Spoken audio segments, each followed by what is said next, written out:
Have you ever noticed how pain often feels more intense when we take it personally? Have you wondered why the same event can crush one person yet barely disturb another? Welcome back, my friends.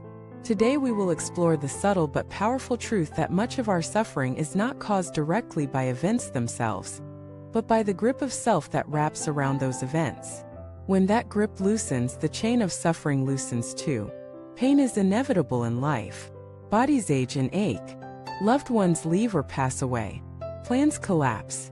But suffering, the emotional and mental anguish that can stretch far beyond the original wound, is not inevitable.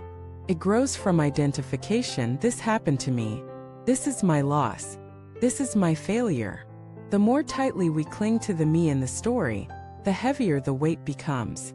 To understand this, imagine carrying a bag of stones. If you think of it as my bag that you must protect and defend, every stone feels like a personal burden. If you see it instead as just a bag of stones, temporary, not defining who you are, you can put it down when you need to. The stones haven't vanished, but their power over you has diminished. This is not about denial or coldness. It is about shifting perspective from possession to observation. When the self loosens its grip, experiences still happen, but they pass through more lightly, leaving fewer scars. Consider an argument with a colleague. If your sense of identity is wrapped tightly around being respected and liked, their harsh words may feel like an attack on your very being. The hurt lingers, replaying in your mind for days. But if you hold your identity more loosely, you can see their outburst as a reflection of their own state, perhaps stress, misunderstanding, or frustration. You can address the situation without carrying its emotional weight as a personal injury. In Buddhist practice, this is the insight into non-self, the understanding that what we call I is a collection of changing processes: body, feelings, perceptions, thoughts, none of which is permanent or wholly under our control. When we believe in a fixed I, we spend enormous energy defending it, decorating it, comparing it to others. And when it is threatened, we suffer. Loosening the grip of self is like loosening a knot. At first, it may seem impossible, the strands are tight and tangled. But with patience, you find a point where the tension gives. You pull gently, and the knot begins to open.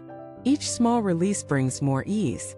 One of the most effective ways to begin loosening is to observe pain without the possessive pronoun. Instead of my pain, notice pain is present. Instead of I am sad, notice sadness is here. This subtle shift creates a space between awareness and experience. In that space, choice becomes possible. It is also helpful to notice how the grip of self turns pain into a story. The event happens and the mind begins to narrate. This always happens to me. I can't trust anyone. I'm such a failure.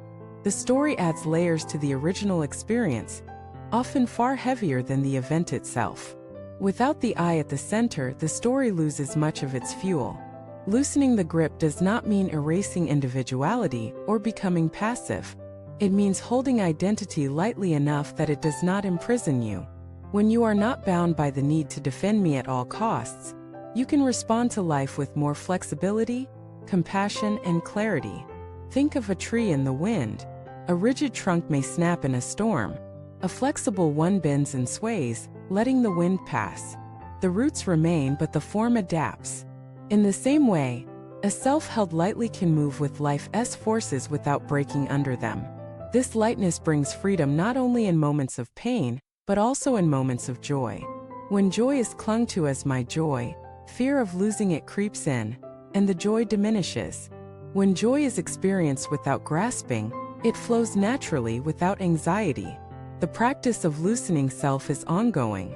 It can begin with small daily moments, releasing the need to have the last word in a conversation, letting go of the urge to take credit, noticing that a passing irritation does not define you. Each of these is a thread pulled from the knot. Over time, you will notice the chain of suffering is not as tight around you.